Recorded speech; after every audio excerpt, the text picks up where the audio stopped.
Well, WWE is making some great money off of ESPN to the tune of a multi-billion-dollar deal, and we got the long-awaited announcement. I didn't see in this press release, as reported by Brandon Thurston and John Pollock, that WWE will be hosting a PLE on September the 20th. Was that mentioned? I saw a lot of press releases, but I didn't happen to see that mentioned. But they confirmed that this PLE is happening September 20th. They confirmed that it's happening in Indianapolis, Indiana, and it will have a 7 p.m. Eastern start time, and therefore head-to-head with AEW's All Out. Now, we had spoken about earlier this week, PW Insider reporting that this could be airing on ESPN. It's going to be ESPN, but the direct-to-consumer service that is launching on Thursday, that is what it is going to be launching on. It stated that on September 20th, ESPN becomes the exclusive U.S. domestic home of all WWE PLEs, with all PLEs available to ESPN direct-to-consumer subscribers with the unlimited plan. Additional upcoming PLEs this year include Crown Jewel on October 11th, Survivor Series November 29th.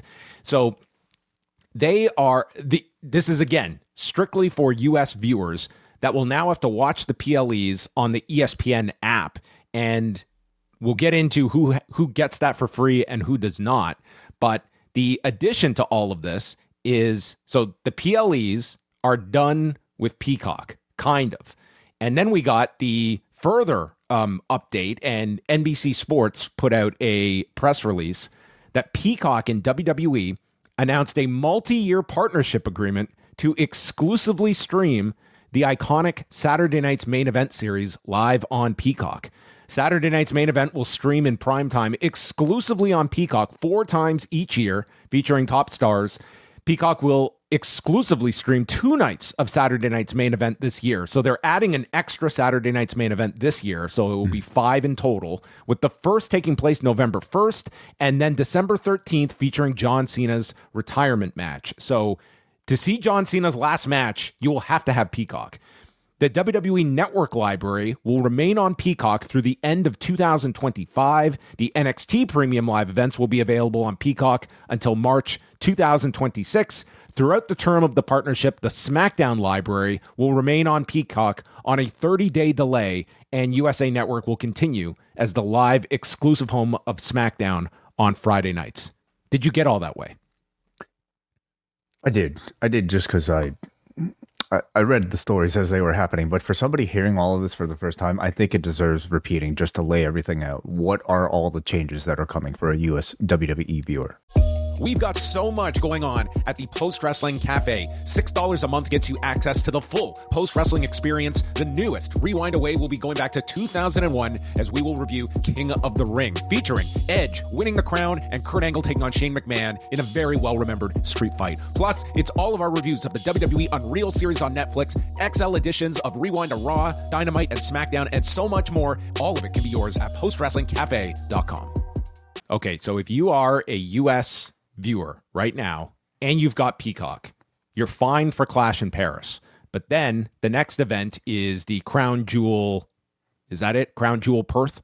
That's the next event after the fact. So for that event, you are going to need this ESPN direct-to-consumer service, which is $29.99 a month, unless your carrier is either Charter, DirecTV, Fubo TV, Hulu Live TV, Verizon Fios. Those are the only carriers at launch that are offering the ESPN service for free if you subscribe to ESPN itself. Other carriers, you're going to have to pay for this. Okay, maybe just to clarify, WrestlePalooza will be September 20th. That'll be the first one. Oh, I'm sorry. Yeah. This is way too many dates, and this is way too many shows in my head. Yes. Starting September 20th for WrestlePalooza, which is indeed what they are calling this Indianapolis show, that will be the first show that you will need to subscribe to this ESPN service for. Correct. In order to receive. Yes, correct. September 20th. My mistake. So, yeah, if you are on any of those carriers, at least at the launch, if you subscribe and get ESPN on your cable package, you'll get this service. But on top of that, if you're thinking about cutting your Peacock subscription, think again, because if you care to keep up with Saturday Night's Main Event beginning on November 1st, which is an extra Saturday Night's Main Event they've added to their calendar, you will need Peacock in order to watch that, and also December 13th, John Cena's event, which also, I guess, significantly lets us know that they will not be going head to head with World's End. Correct. Yeah, you will need it for the Saturday night's main events. You'll need it for the NXT events. And if you want the library, at least until the end of this year, and then wherever the library goes, we will see. Now, a few things there. Saturday night's main event, it was already simulcast on Peacock. It aired on NBC and it aired on Peacock. So, I mean, the way this was presented was, it was like Peacock is exclusively getting Saturday night's main event, which is true. Yay! It's exclusively to Peacock. Okay, which also means... Listen to this logic, though. A week ago, what were we talking about? The UFC deal. And what was Mark Shapiro touting? It was the reach of not just being on Paramount Plus, but several events will be on CBS for that reach. And now this is the exact opposite of the UFC deal, where these events are only going to be on streaming. So it's kind of the... like, it's spin. There's no other way to it really is absolutely spin. I mean, it's like, in one sense, you're touting the fact of like the reach of network television, and now Saturday night's main event is losing network television. I think it says a lot about maybe the performance of Saturday night's main event on television relative to maybe their expectations. And it tells them that, hey, like, this might not be such a valuable thing for NBC, but okay, maybe it's still something that we can use as a bit of a parting gift for our, termination, I guess we could say, of this current PLE deal with Peacock. And maybe there's certainly value to that. But the bigger story here is that Saturday night's main event is no longer on NBC proper. No, it's not on NBC proper. It's a Peacock exclusive. And so that right there, that's 4 events a year, plus these NXT shows at least until March. Now, a benefit of that for at least viewers is that we will not get these commercial, well, they will still be commercial laden, but not to the pace, I would think, of the present day Saturday night's main event. And therefore, if anybody were to retire in these upcoming events, you'd probably get a good chance of seeing it on the actual broadcast. Goldberg retired several months too early. He should have retired November 1st, and he would have got that. But it's a great point, because the pacing has been, I think, one of the biggest complaints of these Saturday night's main event shows is just how much commercial inventory they have to work around. And then, with July being kind of a key issue of that. So Sports Business Journal had put this out, and pretty much going through all of that, and then NBC Sports put out the official press release stating here that Paul Levesque and NBC Sports president Rick Cordella ran point on the deal. That is kind of the setup of all these things. It is now, so it's not ESPN Linear that is going to be broadcasting these, although they did state last week, like, there could be some events that get on ESPN Linear. I'm sure we're going to see that, whether it's events unto themselves or closer to what Mark Shapiro hinted at, that the first hour or two of an event could air on ESPN, but they did not mention that for any of these shows coming up. So how do you view September 20th now, Wade, given the fact that we have the official announcement, it's on this new direct-to-consumer platform, and if you are AEW, are you looking at this show any differently? This will be a very, very heavily promoted show by ESPN for the first one. If I'm AEW, I'm probably already a little bit panicked about it, and I'm even panicking more because of this being a big debut that they will be putting additional promotional power behind. Seeing that this is the first show on a new platform for them, it makes a lot of sense why they would put a John Cena versus Brock Lesnar to some, like a WrestleMania level type of match. Yeah, they are flat out promoting Cena will headline this show, and I think everyone is assuming this is the Cena-Brock match that will be happening on this show. Yeah, and it's not even just so much the match up that I think, would be a big sort of a threat to All Out. It's the big news of WWE debuting on ESPN's new service. So you're going to get ESPN completely behind this. Obviously, WWE will be making a bigger push for this than most of their PLEs, because they need to inform people that you need to subscribe to a new thing. They're going to hammer the shit out of this on all of their broadcasts, all of their shows, so that everybody knows September 20th, you will be watching this particular thing. And that obviously is going to be a bigger deal for AEW. And again, like, a lot of conversation has been had over the past week. A lot of people feeling like if you're an AEW fan, you're going to stick with this no matter what. Yes, that is true. But this now feels like a bigger event. And I would even say like, yeah, I'll probably watch All Out for sure. But a lot of the conversation coming out of this weekend will be more so, at least a lot more than I think if this was just another Peacock show onto WrestlePalooza. Yeah. I mean, there is the fact that, I mean, ESPN is at least going to have several weeks of NFL viewership on this direct-to-consumer product. So it's not like this WWE event is the first mass viewed event that would risk, you know, your technical issues. But it's still going to be just a month into the launch of this thing. And I guess for viewers, it's all going to depend on whether you actually get this with your carriage, with your carrier, or if you're going to have to put out $30. Is that going to be and if you are the WWE fan that has gone from this period to, if you need to keep Peacock and you need to get this, I mean, there are certainly plenty that are going to get this, but there is going to be some resistance to that after all these years. And now you may have to put $30 down. It's why launching around Mania next year, the hope was all these carriage deals would be in place that most of the people would at least get it at the beginning. But even if you're getting it for free now, believe me, it's not going to stay that way. At some point, you are going to be charged for this. I don't think this is a case where they are going to keep this free beyond some unreasonable amount of time. Well, I wonder if maybe to ease that transition, ESPN themselves will offer some sort of introductory deal, you know, for this like first week. I mean, I don't know. We're talking about people that are, but you know, okay, if they're not going to do that, then it puts a lot more pressure on them to drive up the hype surrounding these events, including this show. So they're going to make the show. This first one, they are gonna build this show up really, really big. Both WWE and ESPN. I would expect like ESPN has all the incentive in the world to get, you know, John Cena and whoever else onto SportsCenter that week to do the car wash, to do the real big promotion. Like this is going to be. Do you think Brock will be doing any media?